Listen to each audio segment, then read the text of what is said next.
সমনেও গড় হাজির, তাই মহুয়া মৈত্রের বিরুদ্ধে এবার গ্রেফতারি পরোয়ানা জারি হলো। কৃষ্ণনগরের তৃণমূল সাংসদের বিরুদ্ধে জারি হলো গ্রেফতারি পরোয়ানা। গ্রেফতারি পরোয়ানা জারি করল কৃষ্ণনগর জেলা আদালত। ধর্মীয় ভাবাবেগে আঘাতের অভিযোগে মহুয়া মৈত্রের বিরুদ্ধে মামলা রুজু হয়। মহুয়া মৈত্রকে সশরীরে হাজিরার নির্দেশ দিয়েছিল আদালত। আজ হাজিরা না দেওয়ায় তার বিরুদ্ধে গ্রেফতারি পরোয়ানা জারি হলো। এখন দেখুন, আদালত কাউকে যদি ডেকে পাঠায়, আমাদের দেশে তো আইন কানুন রয়েছে, যার নিয়ম আছে, কনস্টিটিউশনাল যে ফ্রেমওয়ার্ক, আমাদের লিগাল যে ফ্রেমওয়ার্ক, তাতে যদি আদালত সমন দেয়, কেউ যদি না যান, তাহলে তো নর্মাল যে গ্রেপ্তারি পরোয়ানা জারি হবে। মানে এখন হয়তো মহুয়া দেবী গত 15 বছরের ধারাবাহিকতাটা থেকে বেরোতে পারেননি, মানে হয় সেই কারণে হয়তো মনে করেছেন যাওয়ার দরকার নেই।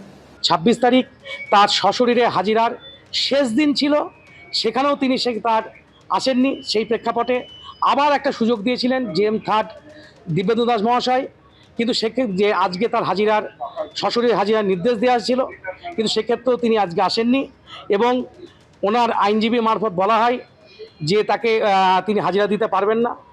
জেএম তৃতীয় আদালত তাকে বিকাল 5টা অবধি সময় দেন, সেক্ষেত্রেও তিনি সেই অভিযোগ তিনি সেখানে অস্বীকার করেন এবং তার আইনজীবী জানান যে মাননীয় সাংসদ আসতে পারবেন না।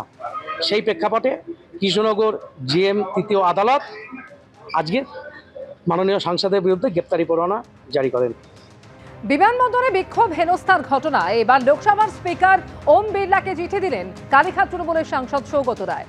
দমদমে 2 বিজেপি বিধায়ক সৌরভ শিকদার এবং অরিজিৎ বক্সির বিরুদ্ধে প্ররোচনার অভিযোগ তুলেছেন তিনি। বিষয়টি প্রিভিলেজ কমিটিতে পাঠানোর আর্জি জানিয়েছেন সৌগত রায়। পাল্টা সাংসদের দুর্নীতির খতিয়ান তুলে ধরার হুঁশিয়ারি দিয়েছেন বিজেপি বিধায়ক।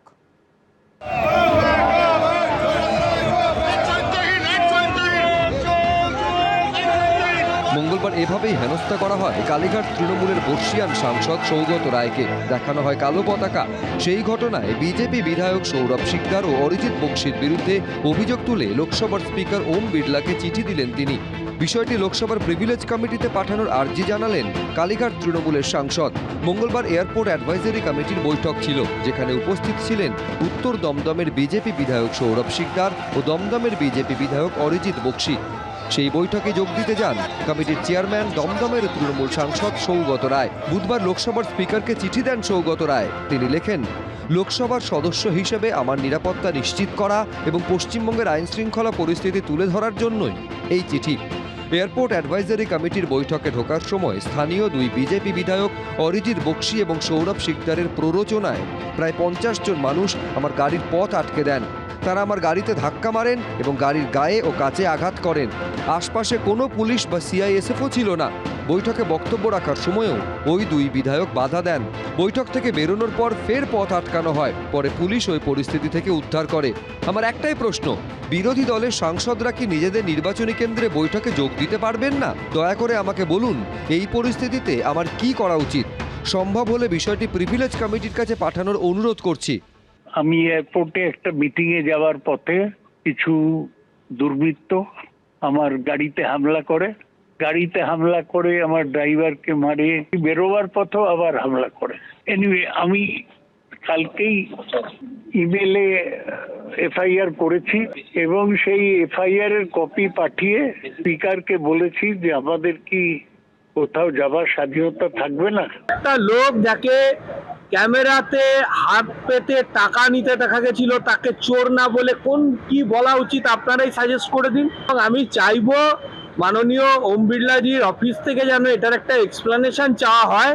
তাহলে আমি একটু ওনার এই কালা চিঠা আছে এখান থেকে, উনি কি দুর্নীতি করেছেন এয়ারপোর্টকে কেন্দ্র করে, সেই ফাইলটা আমি পৌঁছে দিয়ে আসবো তার রিপ্লাইতে। সৌগত রায়ের অভিযোগের প্রেক্ষিতে লোকসভার স্পিকার কি ব্যবস্থা নেন সেটাই এখন দেখার। বিজেন্দ্র সিংহ, জয়ন্ত পাল, ভাস্কর মুখোপাধ্যায়, এবিপি আনন্দ। এবিপি আনন্দ, এগিয়ে থাকে, এগিয়ে রাখে।